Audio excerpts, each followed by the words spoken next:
Olá, estamos de volta com o Senado agora. O Congresso prepara um marco legal para as estatais. Um primeiro texto assinado pelos presidentes do Senado e da Câmara tem normas para aumentar a transparência das empresas controladas pelo governo federal e permitir a fiscalização pelo Poder Legislativo. Uma comissão de senadores e deputados foi montada para debater o assunto. Nesta quarta-feira, o grupo de trabalho fez uma audiência pública com representantes de órgãos de controle. Petróleo e gás natural, energia elétrica e setor financeiro são as principais áreas de atuação das 141 estatais brasileiras. Juntas, elas empregam cerca de 500 mil pessoas. Em 2013, investiram mais de 110 bilhões de reais. As estatais brasileiras respondem por uma parcela significativa do nosso PIB e o Estado brasileiro é um grande empresário no sentido de que a participação do Estado brasileiro nas sociedades que são listadas na Bolsa é uma participação significativa. Pablo Renteria, da Comissão de Valores Mobiliários, afirmou que as estatais são mais propensas a problemas de gestão. Os motivos? O risco de interferência política excessiva e o fato de não estarem sujeitas à falência e à aquisição de controle. Pablo lembrou que já existe um marco legal que pode ser aplicado às estatais, mas admite que é necessário melhorar a governança. O que se for feito aqui em termos de regulamentação das estatais vai ter uma importância para além das estatais e vai ser uma referência, eu diria que para todo o mercado, para todas as companhias que estão no mercado de capitais. O anteprojeto da Lei de Responsabilidade das Estatais determina, por exemplo, que os indicados à presidência das empresas sejam aprovados pelo Senado, que os diretores e membros do Conselho de Administração tenham qualificação mínima comprovada. Também fixa instrumentos de controle da gestão das estatais, como o envio ao Congresso de relatórios sobre metas e resultados atingidos. Exige licitação para a contratação de bens e serviços e estabelece que regras específicas para licitações e contratos devem antes ser aprovadas pela Controladoria Geral da União. Empresas como a Petrobras, que tem um regime diferenciado de contratação, passariam a enviar anualmente ao Congresso um relatório detalhado. Foi exatamente a partir do RDC da Petrobras que tudo começou, na minha avaliação. Eu sou membro da CPI da Petrobras também. Parlamentares e convidados defenderam normas para dar mais transparência ao trabalho das estatais. O deputado Arthur Maia citou as operações de crédito externo do BNDES, hoje sigilosas. Como o senhor acha que é possível compatibilizar a necessidade estratégica que eventualmente o país possa ter com relação a assuntos sigilosos e a fiscalização que deva ser feita pelo Tribunal de Contas da União? Segurança nacional, relevante interesse coletivo. Portanto, é uma norma geral da Constituição que está dizendo, são nessas condições que tem que atuar a sociedade de economia mista. Vamos dar a esse trabalho um trabalho no nível da Lei de Responsabilidade Fiscal. Essa lei de controle e regulamentação dos estatais vai ter uma importância semelhante. O presidente do Senado se reuniu com o ministro Ricardo Lewandowski, presidente do Supremo Tribunal Federal, para discutir a reforma política. Ele foi acompanhado pelo presidente da Comissão Especial de Senadores, que debate o tema, Jorge Viana, e pelo relator do colegiado, Romero Jucá, que contaram o teor da reunião. Integrar os poderes no sentido de ampliar as conversas e, com isso, consequentemente, ampliar a capacidade de resolução dos problemas e de enfrentamento dos desafios, né? A reforma política hoje é cobrada pela sociedade brasileira e, portanto, os três poderes precisam trabalhar juntos. O ministro Lewandowski, o presidente, foi extremamente receptivo, né? Trocamos muitas ideias, até porque ele foi presidente do Tribunal Superior Eleitoral, já tem uma vivência direta sobre essas questões, e amanhã nós estaremos às 11h30 com a presidenta Dilma, exatamente também discutindo, na ótica do Executivo, a questão da reforma eleitoral e da reforma política. Nós não pretendemos fazer confronto nem no Senado com a Câmara, nem do Congresso com o Poder Judiciário. Ao contrário, as matérias mais complexas, que não podem dar um consenso, não podem ser colocadas como prioridade. A criminalização da homofobia voltou a ser debatida pela Comissão de Direitos Humanos. Durante a audiência desta quarta-feira, os participantes alertaram para um fato que aumenta a violência contra a população LGBT. a pouca quantidade de dados oficiais. José Ricardo, ele é jovem, ele foi morto na rua, andando à noite. E por desconhecidos. Sua mãe, Eleonora, é uma das mulheres do movimento Mães pela Igualdade. O delegado afirmou que seu filho era culpado da morte, pois ele era gay e estava em uma via pública à noite. A cada 27 horas, uma pessoa é morta no Brasil por causa da identidade de gênero ou da orientação sexual. Violência física foi relatada em cerca de 33% dos casos. E a discriminação, que é a maioria, ela é principalmente devido à orientação sexual. A violência contra lésbicas, gays, bissexuais, travestis e transexuais motivada apenas pela identidade de gênero ou pela orientação sexual é o que chamamos de homofobia. A senadora Marta Suplicy foi relatora do projeto que criminaliza esse tipo de violência. O texto foi incorporado ao Código Penal, que está sendo discutido no Senado. Marta apresentou 9 emendas. São emendas que agravam penas sempre que a motivação do crime for por questões de gênero, orientação sexual ou identidade de gênero. Em síntese, criminaliza a homofobia. A criminalização da homofobia ainda não encontra muito espaço para ser discutida dentro do Congresso, muito menos fora dele. A ausência de estatísticas oficiais do Estado brasileiro é um dos exemplos da expressão da discriminação.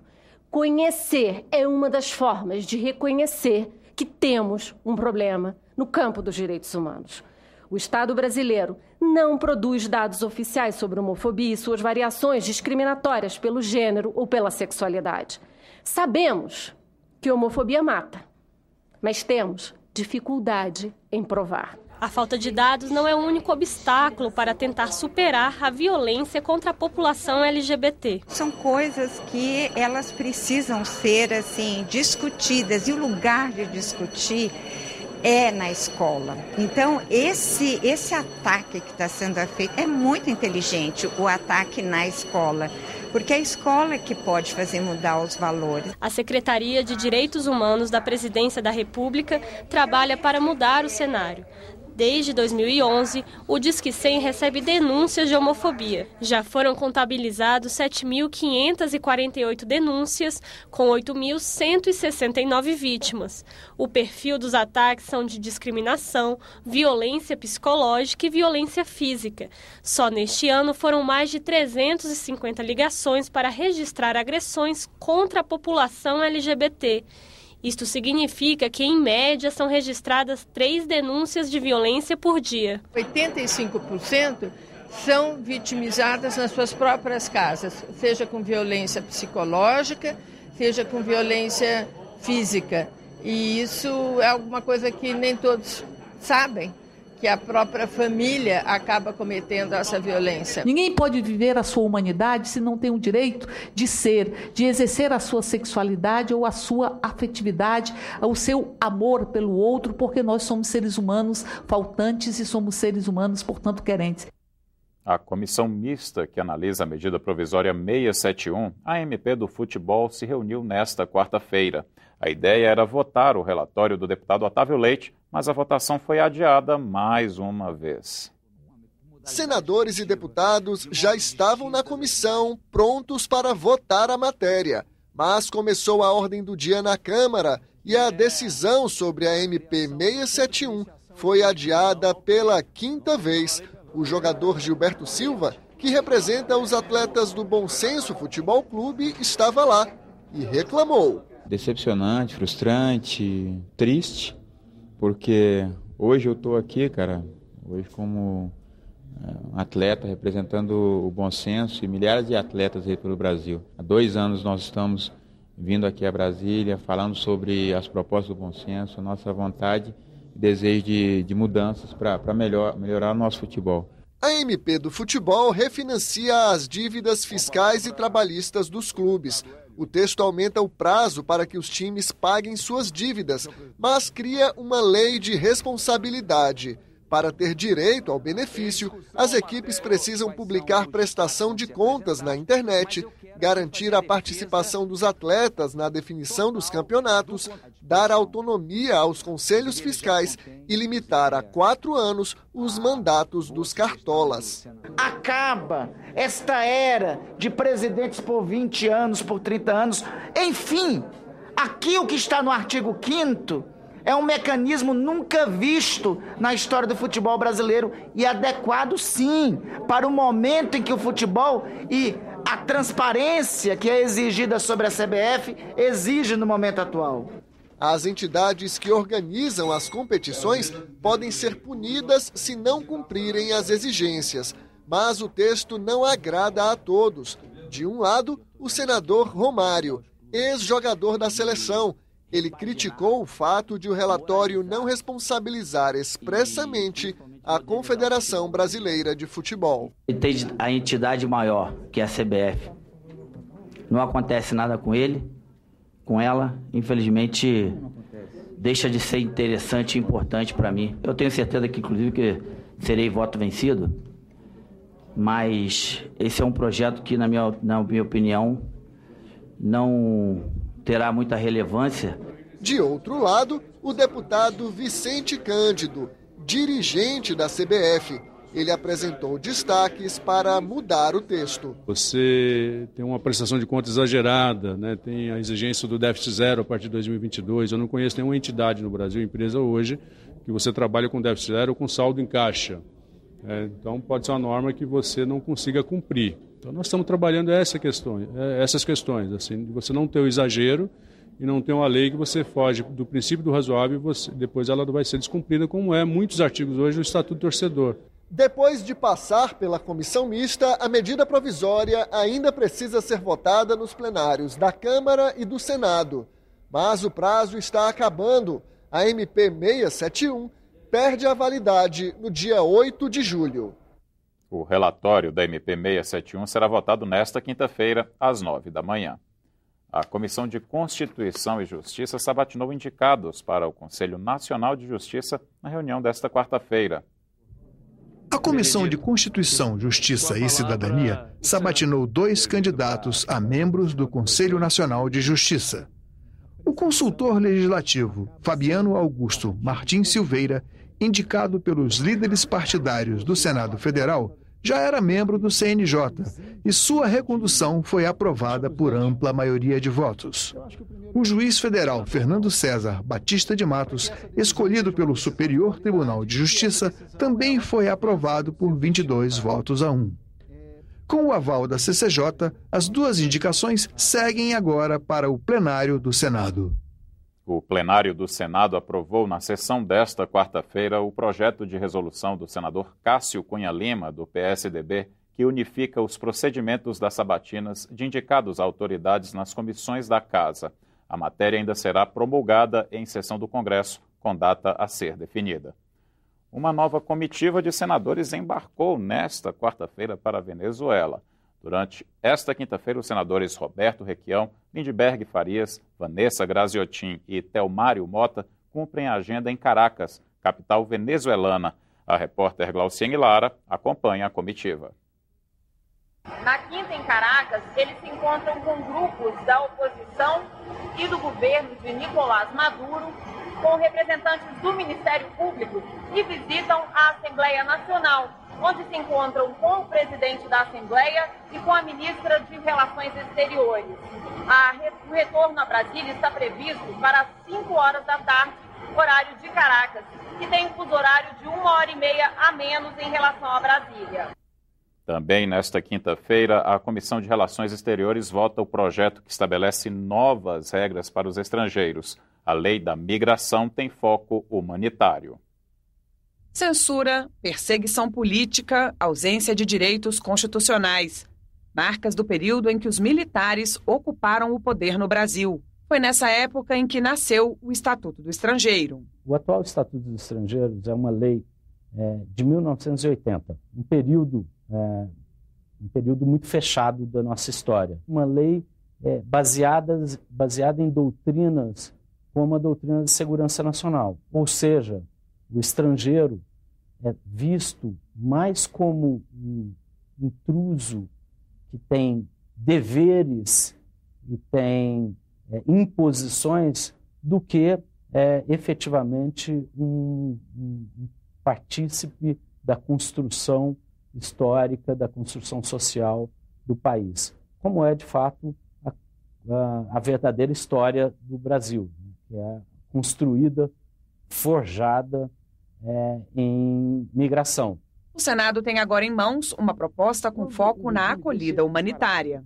O projeto, que em linhas gerais trata da entrada e permanência de estrangeiros no Brasil, também regulamenta a situação dos residentes fronteiriços, que são aqueles que trabalham no Brasil, mas moram em países vizinhos. Cria mecanismos de proteção ao apátrida, pessoa que não tem nacionalidade alguma. Regula o asilo político e estabelece novas regras para os tipos de vistos concedidos. Hoje, a política de vistos é uma política extremamente complexa e burocrática.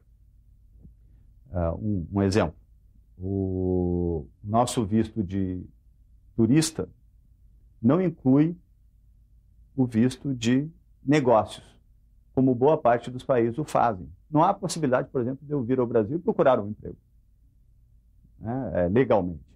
Isso, evidentemente, induz a irregularidade. Para se tornar mais fácil que um trabalhador estrangeiro venha ao Brasil, para se tornar mais fácil que um pesquisador estrangeiro venha ao Brasil, ou até mesmo que um estudante estrangeiro, um estudante venha ao Brasil.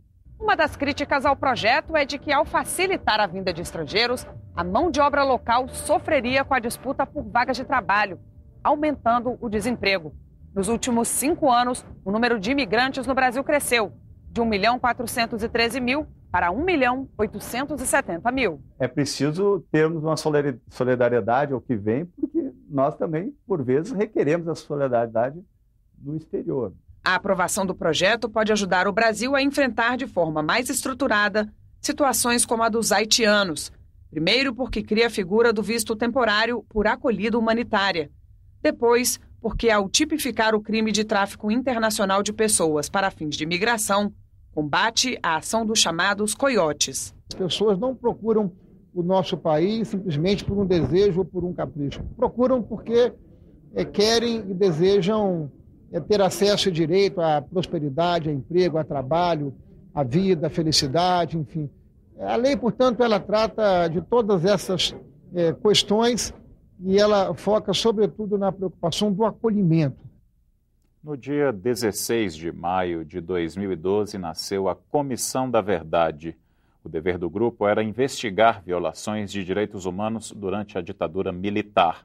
A TV Senado assistiu aos depoimentos, procurou os envolvidos e produziu um documentário que traz aos seus telespectadores esse trabalho de mais de 2 anos em busca da verdade.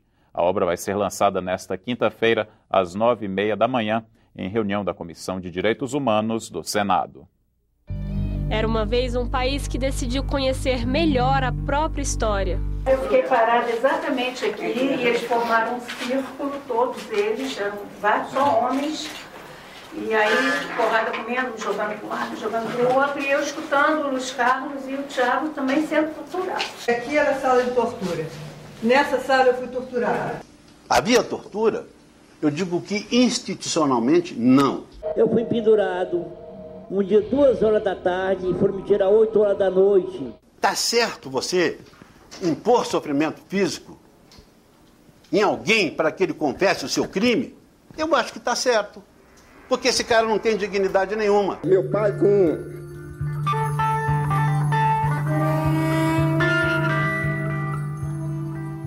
10 filhos, teve que sair correndo para a cidade.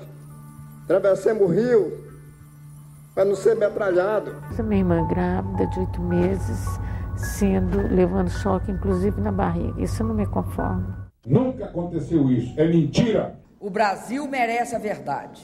As novas gerações merecem a verdade. E, sobretudo, merecem a verdade factual aqueles que perderam amigos e parentes e que continuam sofrendo, como se eles morressem de novo e sempre, a cada dia. Quando a Comissão da Verdade foi criada, o mais importante era investigar e esclarecer casos de desaparecidos políticos. São pelo menos 210 relatos de opositores do regime militar que desapareceram após serem presos ou sequestrados pelo Estado. O Brasil está disposto a olhar com mais atenção para seus capítulos mais sombrios. E a TV Senado vai mostrar no documentário Em Busca da Verdade o trabalho da comissão que começou a fazer o rascunho de trechos ainda não escritos da história do Brasil. Mostrar um período dessa história que é pouco conhecida pelo grande público, não é? Então, nós trouxemos os próprios depoimentos da Comissão da Verdade e também depoimentos extras que a gente gravou com pessoas que tiveram participação ou familiares que foram perseguidos e torturados. A ideia do documentário nasceu praticamente com a comissão e cresceu muito depois disso. Foram quase 2 anos de produção, pesquisa e edição. A gente conseguiu uma quantidade enorme de material de arquivo também, do Arquivo Público Nacional, da Cinemateca, de imagens que são bem pouco conhecidas, assim. Eram acervos da TV Tupi, acervos jornalísticos, né? De pessoas na rua, no dia do golpe, assim, que tem muito material que já é publicizado em documentários ou até em matérias de TV, mas a gente foi muito fundo, descobrimos coisas, eu pelo menos nunca tinha visto nada similar. Vários casos de relato de tortura, de desaparecimento de pessoas que até hoje ninguém sabe o que aconteceu com elas. Então, um documentário de história que vale a pena assistir. Eu, de fato, fiquei tocado, fiquei emocionado. Durante 2 anos e 7 meses, a comissão percorreu as entrelinhas da história oficial para revelar uma nova verdade. O relatório final tem mais de 4.000 páginas e responsabiliza 377 agentes da repressão, além de trazer 29 recomendações. Agora está tudo dito, ou quase tudo. Da mesma maneira que as investigações não se iniciaram com a Comissão Nacional da Verdade, elas não se encerrarão com a Comissão Nacional da Verdade. Esse é o lado, nosso lado. Nós fomos presos, julgados, torturados, condenados. Então não tem o que fazer. Nós sofremos a ação do Estado em cima de nós. Sem a verdade é impossível. Vai sempre pesar sobre as Forças Armadas essa nódoa.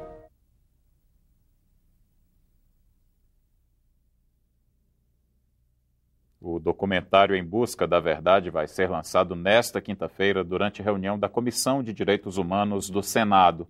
A estreia na programação da TV será no sábado, dia 27, às 9h30 da noite, com reapresentação no domingo, dia 28, às 11 da noite. O Senado agora volta a qualquer momento com outras notícias. Continue com a nossa programação. Até a próxima.